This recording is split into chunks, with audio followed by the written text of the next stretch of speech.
Okay, this is David Zierler, director of the Caltech Heritage Project. It's Monday, April 25th, 2022. I'm delighted to be back with Matt Wallace of JPL. Matt, it's good to be with you again. Thank you. It's good to continue this discussion. Matt, we're going to pick up right where we left off last time. We spent great detailed discussion. You shared with me what it was like at the launch, some of the dramatic moments. Now we have landed on Mars. Right at that moment, what's that like for you and your team? What's happening right now? Let's see. So we were just make sure this is Spirit and Opportunity. Yes. We were still talking about MER. Yeah, I mean, landing on Mars is it's a unique experience. It's terrifying. And so no matter what anybody tells you, the most immediate reaction when you land on Mars is relief, immense relief. I mean, you know that you've put a lot of effort into the project. You know that you have done everything you could to make sure it was going to work. You got a strong team. You know that you've tried to follow the processes and the best practices and guidelines that have built up over the decades here at JPL.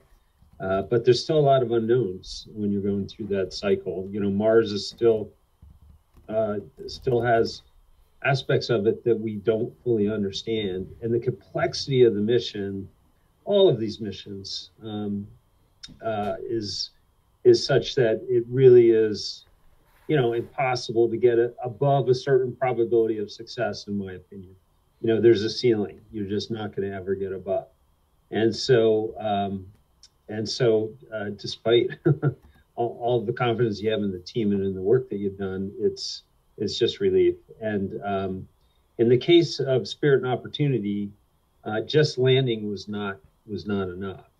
We had to get the airbags deflated, then we had to pull them in, and we had to open up the pedals, which the rovers were mounted on, and then the rovers themselves had to open up some panels to get solar power. They were all folded up kind of into a pyramid shaped thing to fit inside this pyramidal lander.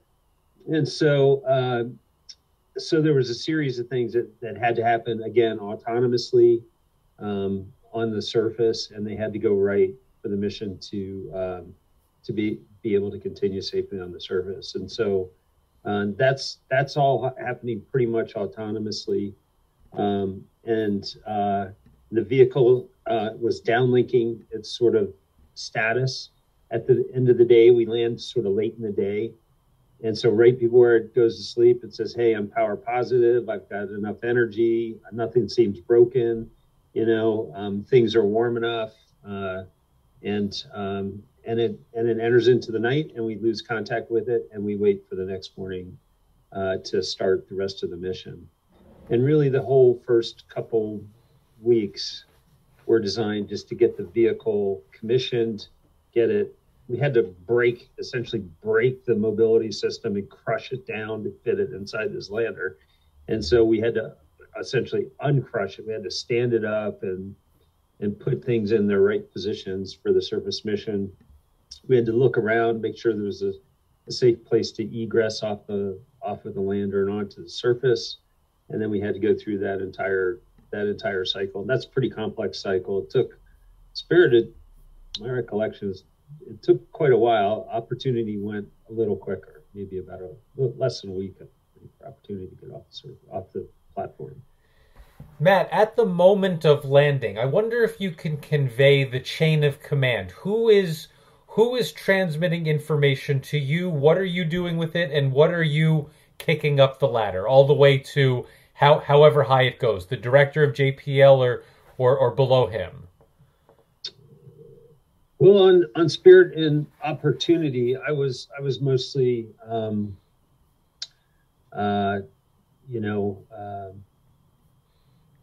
well, on Opportunity, I was the mission manager. And so I was conveying what we knew about the health of the vehicle as it came in. During landing itself, for those two missions. We only got a limited amount of data on the vehicle. Once we got onto the surface and we stopped bouncing and rotate, and rolling inside the airbags, and deflated the airbags, we were able to get more data off one of the antennas on the lander.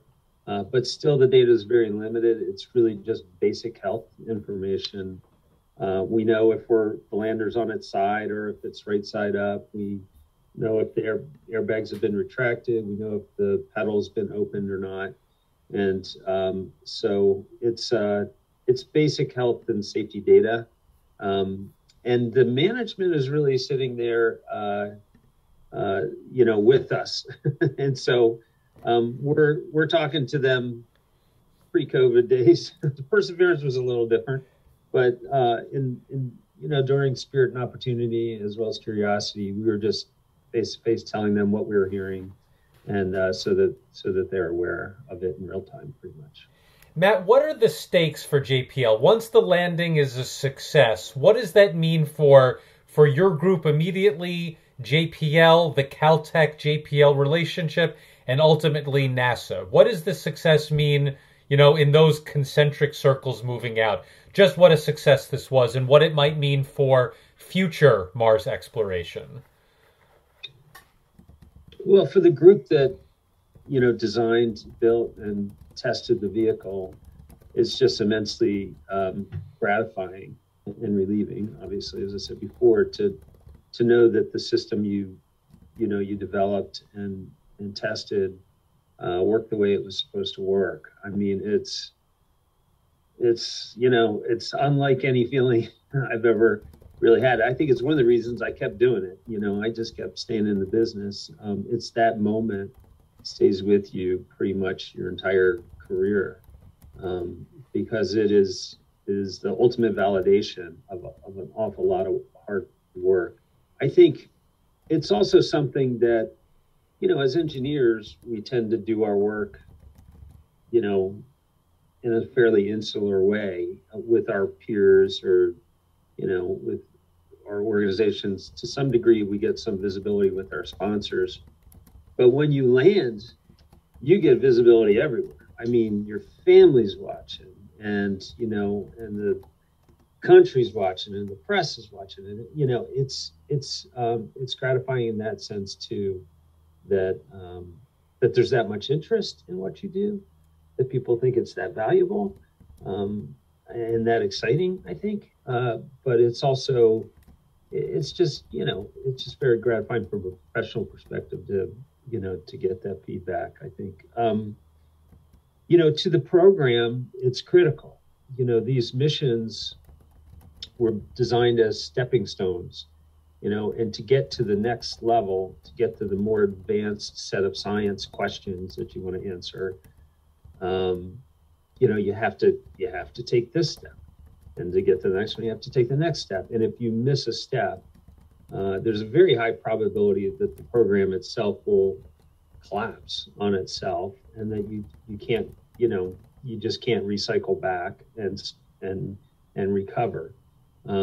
We did try to architect the program in a way that was made it more likely to be successful. We didn't try to overreach, either scientifically or from an engineering perspective. And I think that's a good thing. But it's an existential event for the program itself. And then I think, at the agency and, sort of government, broader construct government level, it's a demonstration that, we're capable of doing these things. We can do hard missions. We can do things other countries and other organizations can't do.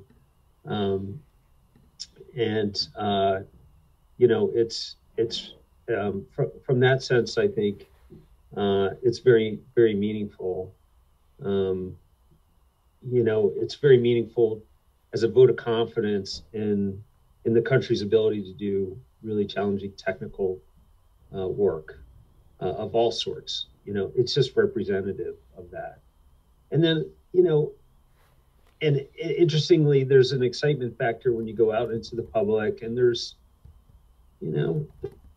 people that are very interested in science as well. But I think the most meaningful impact in the broader public is really what it means for the kids, that are interested in science and technology and engineering and math, right? The STEM, which later became STEM.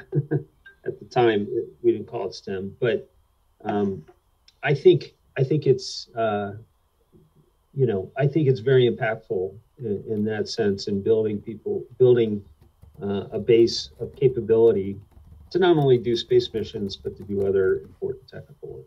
So, Matt, we talked a lot about the interface between the scientists and the engineers prior to launch, during launch, with the landing. What are some of the changes in that relationship? What are the scientists needing from the engineers, and what do the engineers need from the scientists now that the rover is operational? Well, in many ways, the leadership flips a little bit once you get into the operational mission. There's a commissioning period where you got to take care of, getting everything up and running and evaluate it and make sure the system's healthy. But you get past that, and it's really about where the scientists want to go with the rover mission. There's, you do remote sensing with mostly with cameras, but sometimes we have remote sensing spectrometers and things like that. And they look for features in the area where we landed, sometimes with the orbital imagery, sometimes with the imagery that comes back from the rover itself. And they look for the most interesting, place to go. And so they start really calling the shots on the high level, set of plans that you're executing against. And that's, I think it's something that the scientists have been waiting a long time for sometimes. And, but it's also good for the engineering team. A lot of the engineering team really at that point have a chance to take a little bit of a breather. It's certainly true for the management, to take a little bit of a breather and really start to learn more about the details of the science mission. And that's really, I enjoy that. A lot of the engineers enjoy doing that before they cycle back and start the development on the next one. How did your day-to-day change following the landing? Well, for one thing, you're on Mars time, which so what Mars time is unfortunately, it's remarkable that Mars is as similar to the Earth as it is in many, many ways. It's not that difference in size. It's got a tilt to its axis, much like we do, which gives it seasons and all that, and it rotates just like the Earth does. The unfortunate part of that is it's very, very close to 24-hour rotation, but it's like 24 hours and 37 minutes. And that's just enough of a difference that you start walking around the Earth clock. The daytime on Mars may start out as being the daytime on the Earth, but, whatever it is, 12 or 16 days later, it's daytime on Mars is in the middle of the night on the Earth. And so you have to follow the Martian clock. And people actually got watches that had, that ran 37 minutes slower and things like that. But fundamentally, it just means that you're walking your daily schedule around which is pretty painful. Honestly, humans are not designed to have that kind of, variable circadian rhythm. And so, so that's one difference. You have to get used to getting up at 11 o'clock at night and going to work and coming home at 10 a.m. I was on submarines, so I did that kind of stuff a lot, but it's still tough when you got families and stuff. That's one fundamental sort of way it's different. I think also, you have to focus very much on, when you're about to enter Mars, you have no choice. You're going to enter Mars. I mean, you're gonna hit the. I mean, you're pointed at the Mars. You can hit the outer atmosphere, and one way or the other, you're going to go to the surface, hopefully successfully. There's no choice. Post launch, that's pretty much true. Launch, you're going to do trajectory correction maneuvers. There's not a lot of sort of judgment calls. But once you're on the surface, there's more of that. You have to decide: are we ready to bring this capability online? Is it really ready? Or do we need to test it some more? Or are we going to go down into that crater? Are we going to try to go over the crest of this hill? If we go over here, what kind of tilt will we have on our solar array, and how much power will we get over the next? What if we get stuck in that sand dune? So there's, from a management perspective, from a sort of leadership perspective, there's a lot of those kinds of things you have to start thinking about. You have to weigh the science versus the safety of the vehicle. It was an interesting trade on Spirit and Opportunity in particular, because we only thought we had 90 days. When we landed, Perseverance with the radioisotope generator, we knew we were going to have a long mission. But when we landed Spirit and Opportunity, we thought the dust would cover the solar arrays, and we really felt like we had to be aggressive to get the mission done. And so there was a lot of those kinds of conversations. Matt, how long did you stay on Mars time? What was that process like? I believe on Spirit and Opportunity, we stayed the full 90 days. I don't remember exactly of the prime mission. And then when it became apparent, we had designed, because the mission was so short, we designed it for maximum efficiency, and you get the maximum efficiency by following the Mars clock. And so we designed it we had planned to stay on Mars time for 90 days, as I recall. And I think we stayed on Mars time for 90 days. At that point, we came off and we went to more blocky sort of coverage, and it's a little less efficient, but it's a lot easier on time management. What came next for you? Well, I stayed on leading Opportunity for most of the prime mission, not all of it. And then, and what's the time frame for that? When you say the prime mission, what does that mean? It was the 90 days, 90 Martian days. So we landed in February of 2004, and so through most of the spring, I guess, I was on Opportunity, running Opportunity, and then I moved over to start helping on this big new rover that we were conceptualizing. At the time, it was called the Mars Smart Rover, I think. It's hard to remember. Smart. There was the word "smart" was in it. It was smart, whatever it was. And it ultimately became Curiosity. Now, the sequencing of this, the smart rover that would ultimately become Curiosity, how much of it is contingent on what's happening for Spirit and Opportunity? In other words, you don't really think deeply about this until we see how MER plays out, or is there a backstory that would happen regardless of what happens in 2004? There was concept work that was based on the assumption that, Spirit and Opportunity, at least one of them, would be successful, and that the mission objectives, which was to demonstrate that sort of with confidence that there had been liquid surface water on Mars at one point in its geological history. That was the key question that those missions were attempting to prove.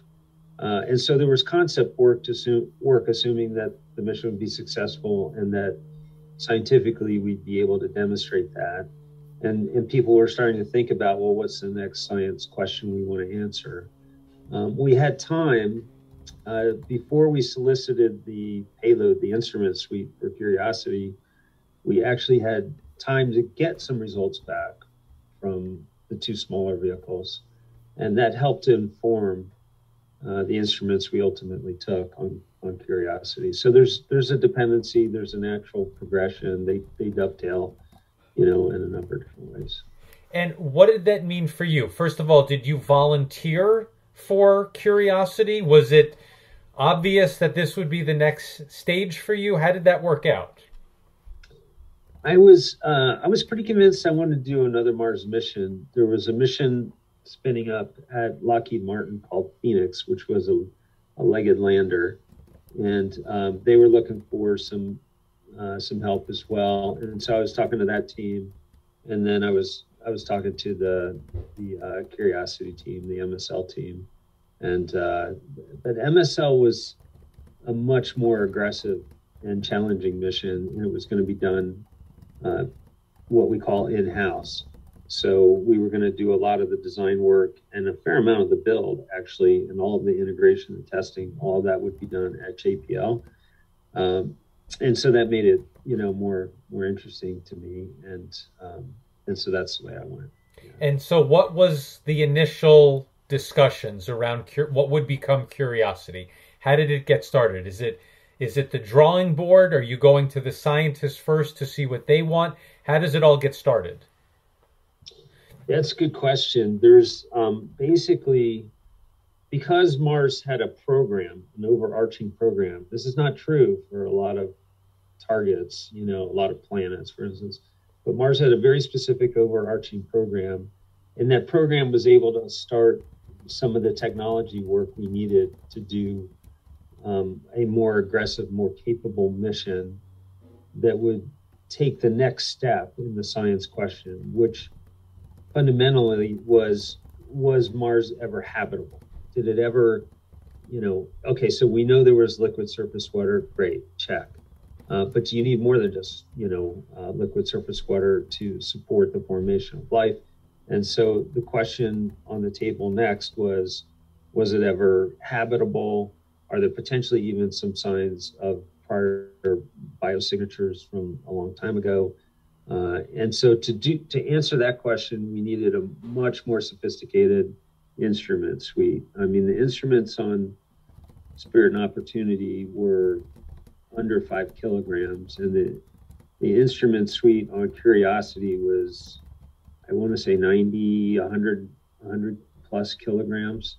So, almost 20 times more by mass, capable science platform. And to carry that much science, we needed a much bigger rover and a more expensive rover. And as the size and the complexity of the rover grows, the risk tolerance starts to drop a little bit, right? I mean, when you're spending billions of dollars instead of hundreds of millions, you start to worry. You want to make sure it's going to work as much as you can. And so not only do you have these more complex instrument suites and a bigger overall rover, but you also add in things like redundancy. You bring two in case of 2 radios, in case one radio fails, or 2 computers in case one computer, and that grows it even more. And so when I got to MSL in the formulation phase, it was going through this growth period, and we were trying to figure out as it grew how we were going to land it, because we knew at some point the airbags just were not going to scale for something of the size that we were talking about. What was so interesting to you personally about Curiosity, or when it would become Curiosity? How was it new work and not MER Part 2? It was just, it was a generational change in capabilities from an engineering perspective. Instead of having a few months on the surface, we were talking about 2 years, 1 Mars year on the surface.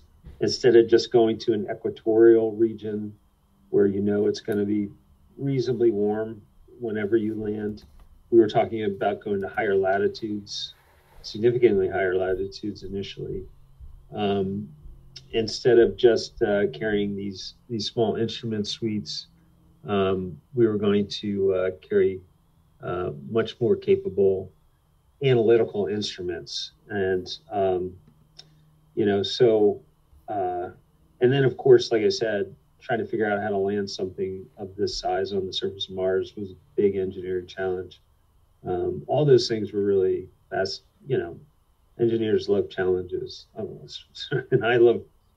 maybe love them even more than most engineers. I mean, I just love to, when somebody says that you can't do it, I just like, yeah, okay, I want to try that, and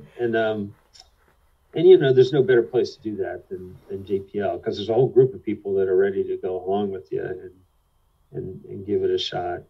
I think also I was very attracted to the position that I was offered. I was offered the flight system manager job, and the flight system manager is responsible for basically everything that flies except for the payload, the science instrument suite. So it's 65% of the project, by budget, sort of a thing. So it was a big management challenge, and just another challenge. Now, when you say bigger, let's put some stats to that. How much bigger is it, both by weight and size? So,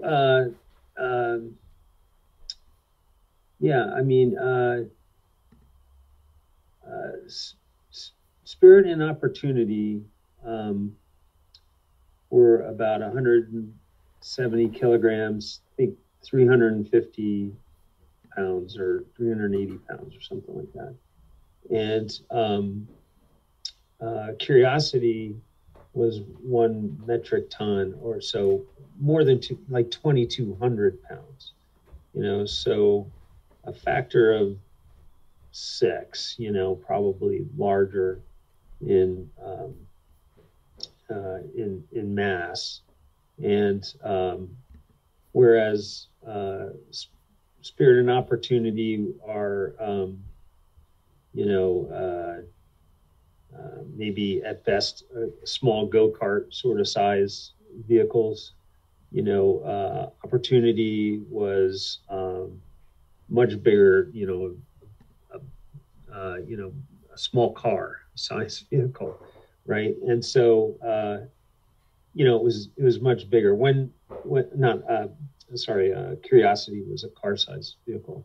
When Curiosity put its mast all the way up, the top of the mast would have been like eye to eye with Shaquille O'Neal. That's what we used to tell people.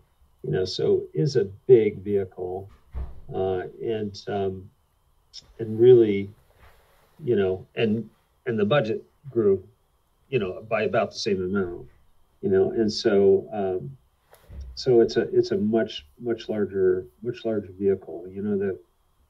The motors on Spirit and Opportunity were maybe, max current was probably on the order of an amp. The big motors on Curiosity were pulling like 10 amps. So, I mean, it's big.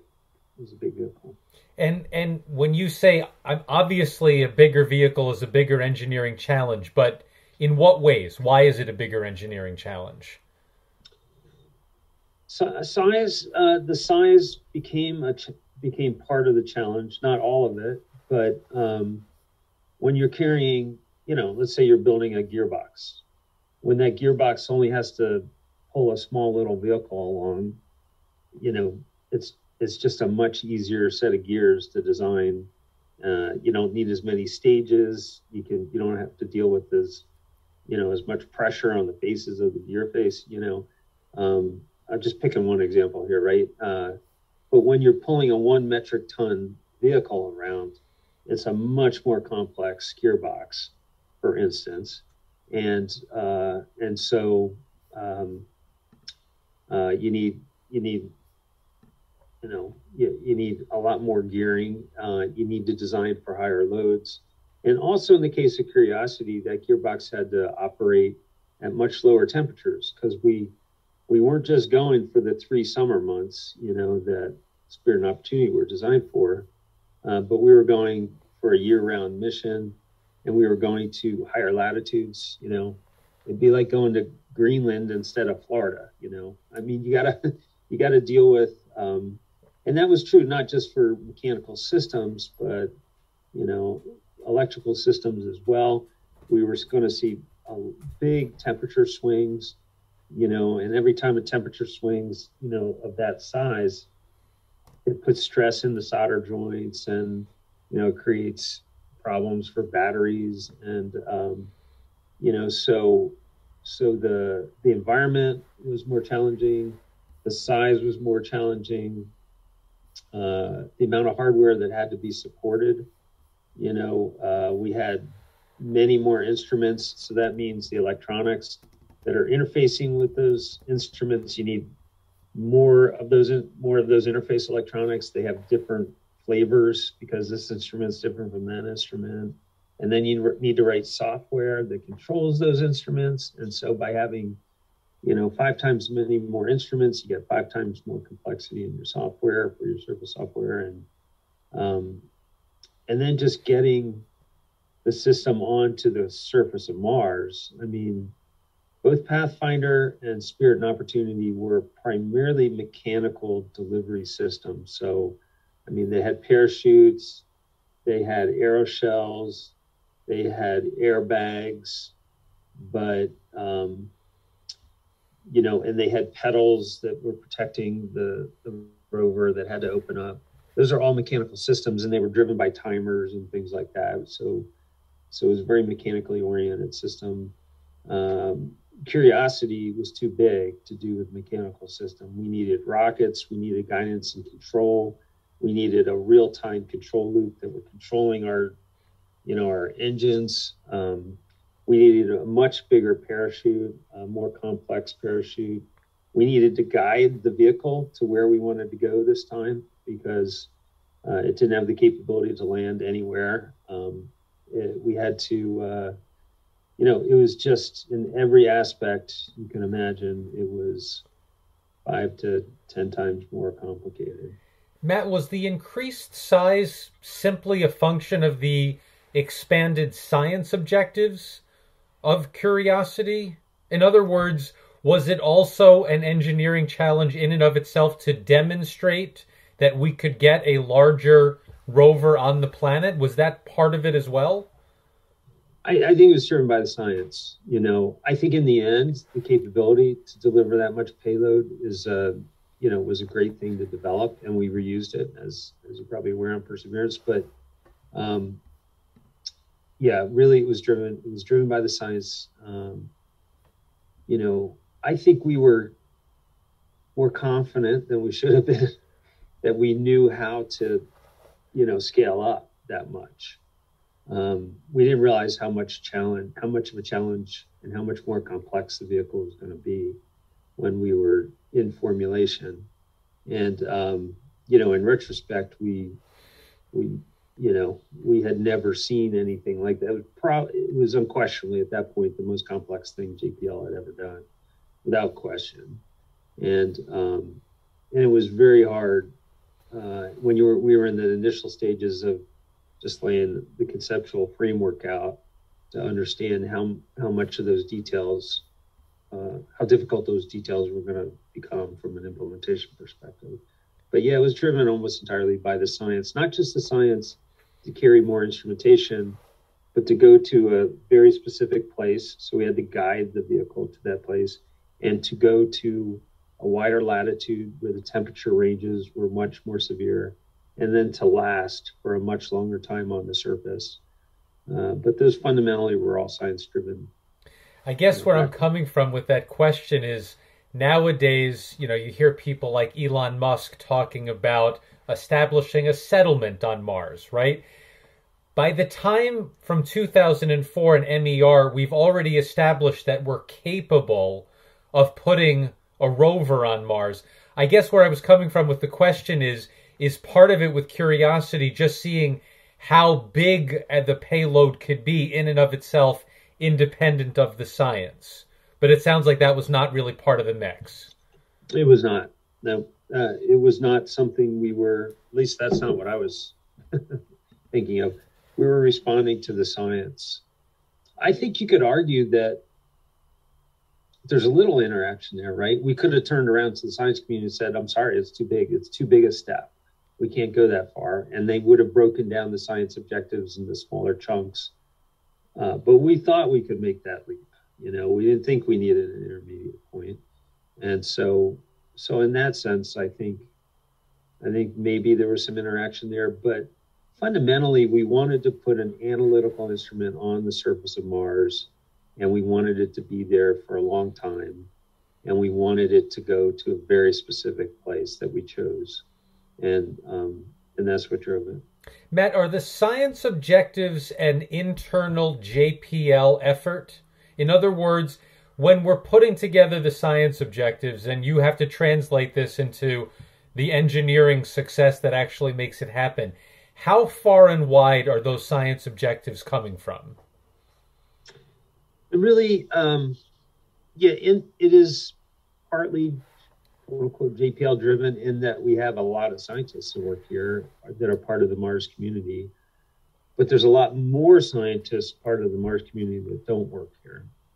And so it's the science choices and objectives are driven by that community, really. And that's done with a couple different mechanisms. There's a once every 10 years, there's something called a Decadal survey, a Planetary Science Decadal survey, where they bring all the planetary scientists together. Well, they bring representatives of that community together, and over a pretty long period of time, they look at the state of knowledge for the solar system, and they assess the highest priority science for the solar system, and then they lay out prioritized objectives. And then the mission set that we do for the next 10 years are driven to a large degree, not entirely, but to a large degree by that guidance that we get.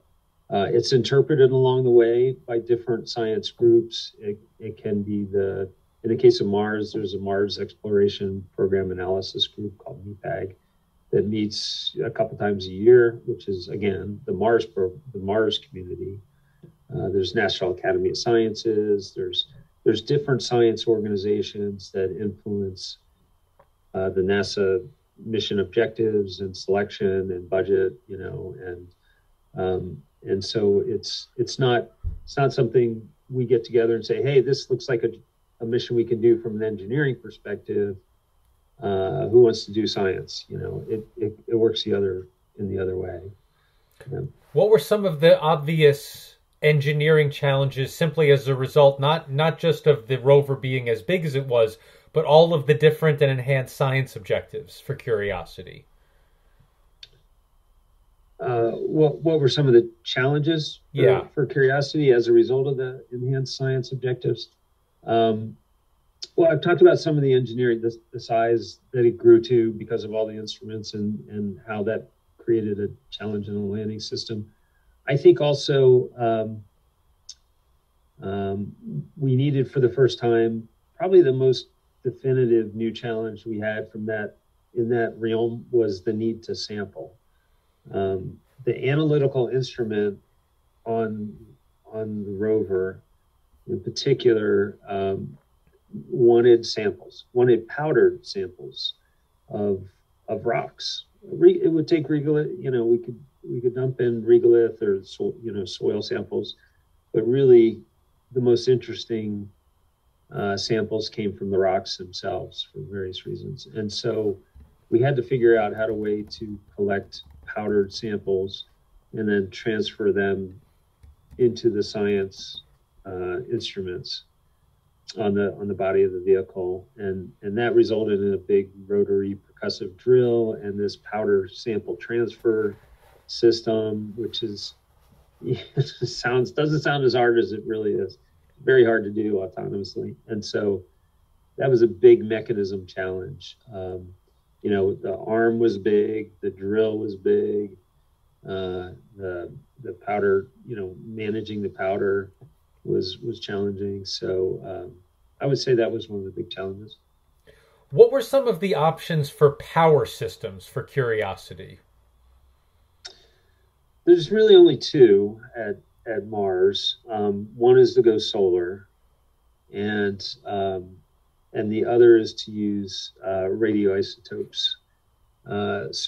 So in the U.S., radioisotopes is a plutonium dioxide powder that is pressed and then encased inside a metal clad, iridium clad, and then you have several of these. We call them pellets and you put them together inside these big graphite blocks, and they create heat by decay. A lot of people get confused. It's nuclear power. Is it, like the nuclear power plant down, down the coast, or, could it go, could there be a release because of, or is it like a bomb? Some people think it's like, those are different things, weapons are fission and fusion, and the reactors that we have are fission processes. This is just decay. It's a very stable way to create heat. It doesn't create anywhere near as much heat as a reactor system, or as much energy as a weapon, obviously, but it creates low-level heat. And we then use a conversion technology called Thermoelectrics, which basically puts two dissimilar materials close to one another. And if one of the materials is cold and one of the materials is next to the heat source and it's hot, then you get a potential across it, and you get current. It's called a Peltier effect. And so we use that heat from the radioisotope and the thermoelectrics to generate a very small amount of electrical power for the vehicle. And the whole thing together, we shorten it into RTG, but RTG stands for radioisotope thermoelectric generator. And that's what we used on Curiosity, primarily because we knew we were going to have to go to a higher latitude, where the solar panels in the wintertime would not produce enough heat to keep us warm. We would basically freeze to death. And so we went with the radioisotope generator. And these are the same types of generators, actually, that have been used on many other planetary missions: Cassini, Galileo, Pluto Express. We've been using them since the 1960s, actually. And so we went with the radioisotope generator. Matt, looking ahead to what hopefully Mars sample return will ultimately do, were any of those ideas considered as early as when, Curiosity started and it was just too far afield at that point? No, I mean, we knew even when we were building Curiosity that ultimately the next set of missions were going to be, or the next rover would kick off the sample return campaign, potentially. We were waiting for the next decadal survey to see if that's what the science community wanted to do. So there was some thought along those lines. And although we weren't designing or building Curiosity to do that job, I had a pretty good sense as we got into the development of Curiosity that it was going to be a good candidate to do those future missions as well. But the missions are hard enough just trying to do the specific objective that you have on the table right now. And so we didn't take on any additional objectives necessarily. Yeah. Would you excuse me 1 second? Sure thing. Somebody's trying to get me. I'll put you on mute. No problem.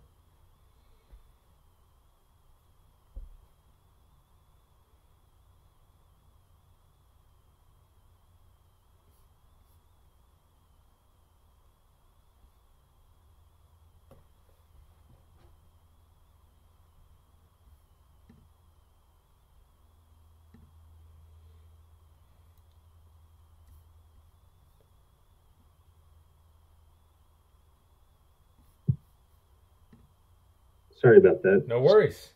Matt, is that to say that from an engineering perspective, obviously the science wasn't there to do Mars sample return, prior to 2012. But what about the engineering? Whatever engineering magic is going to happen for 2028, would that have been feasible 20, 25 years ago? No, I don't think so. What's the difference? What advances have made it possible now? Or will?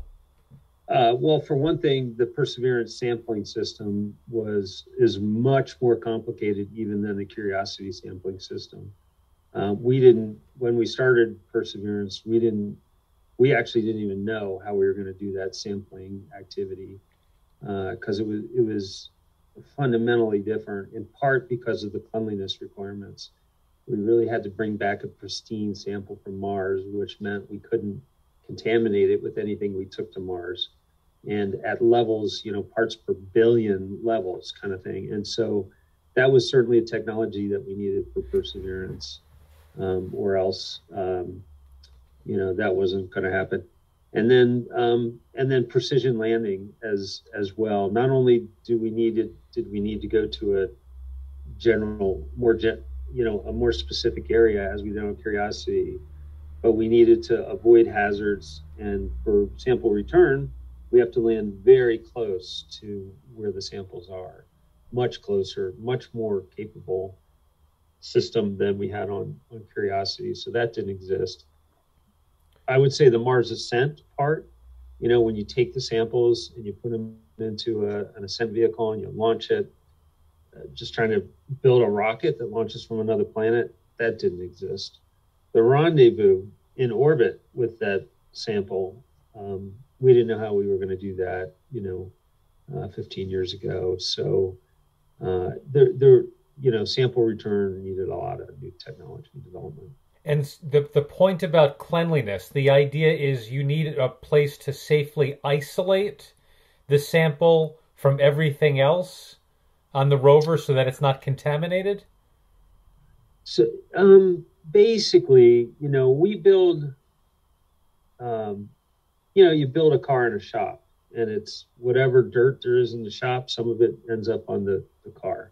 Build a spacecraft in a clean room, but the word clean room is a relative thing. It's a lot cleaner than a shop, but it's nowhere near, the level of sterility that you might want in a, operating room, for instance, or in this case, the level of sterility and cleanliness that you want on,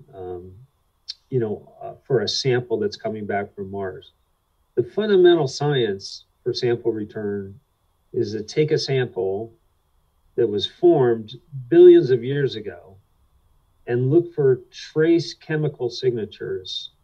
And again, we're talking parts per billion, parts per trillion, sort of signatures, and very, very faint signatures. Because over time, first of all, there's not a lot of them to begin with. And then second of all, over time, they break down and they decay and degrade and things like that. And so to find those signatures, and they might be biological in nature, or they might be organic in nature. Our world is we are surrounded by biological and organic trash. I mean, every time you breathe, you are breathing out millions of biological organisms, if you will, right? Cells. And so, and we're trying to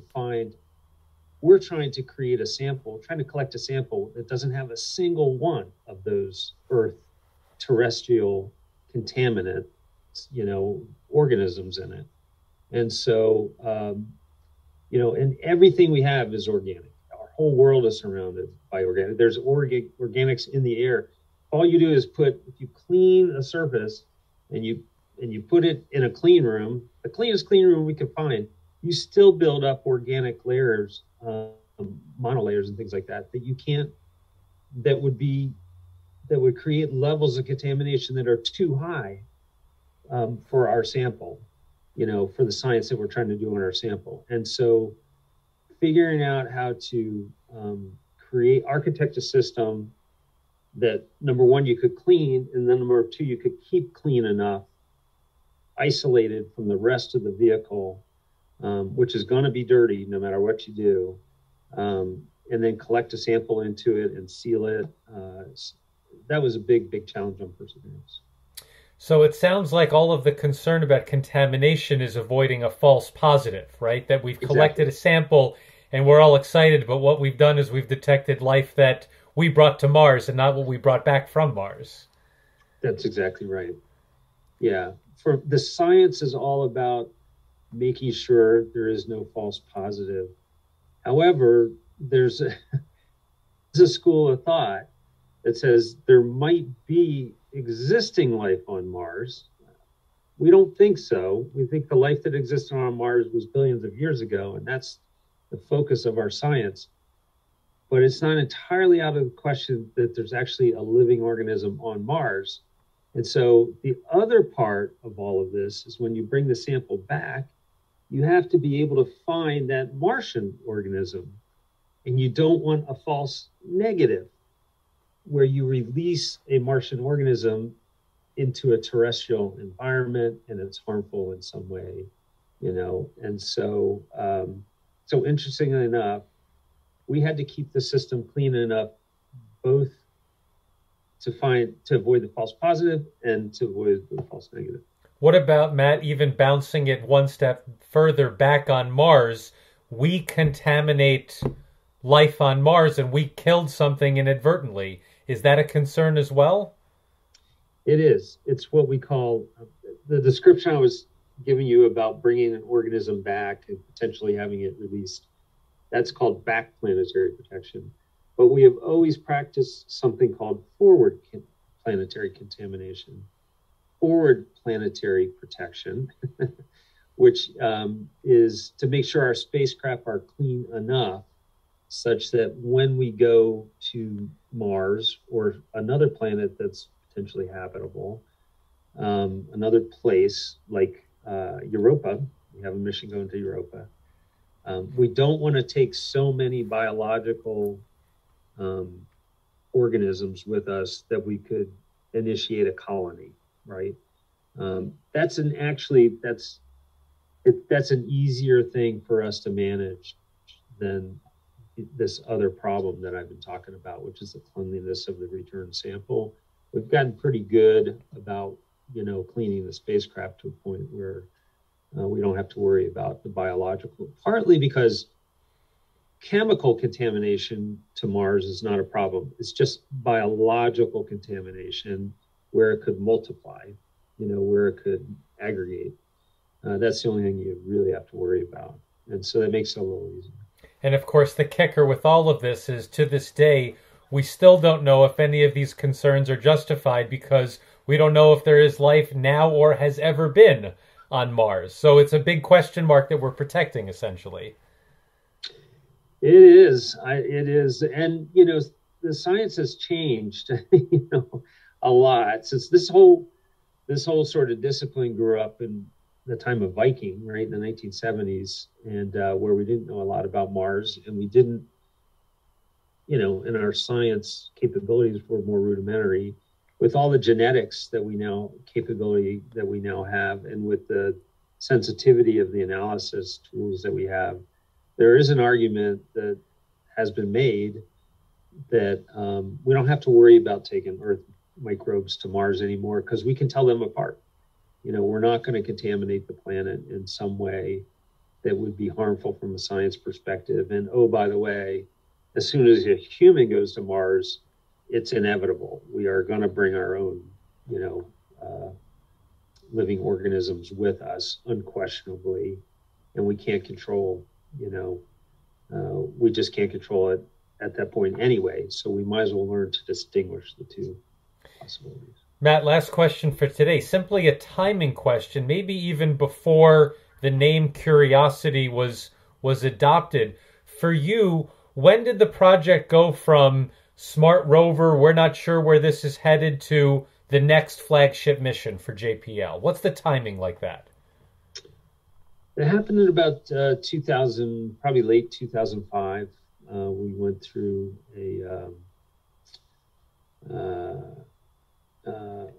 a key decision point. It was a Delta MCR, I believe. I'm trying to remember what we called it. We didn't call it an MCR. What's MCR? Mission Concept Review. It's basically the review that kicks off the life cycle for a project. It takes you out of pre-project and into project. But we were actually at the next stage. I think it was PMSR. So what did PMSR stand for? Project mission. I don't know. Anyway, late 2005. I have to go back and look. Um, we went through a pretty major review, and we were essentially authorized to start soliciting for our instruments. And we knew at that point that the agency was serious about moving forward with the mission. And at that point, we had renamed it to the Mars Science Laboratory, MSL. Yeah. Matt, on that point, we'll pick up for next time when you can actually start to get building.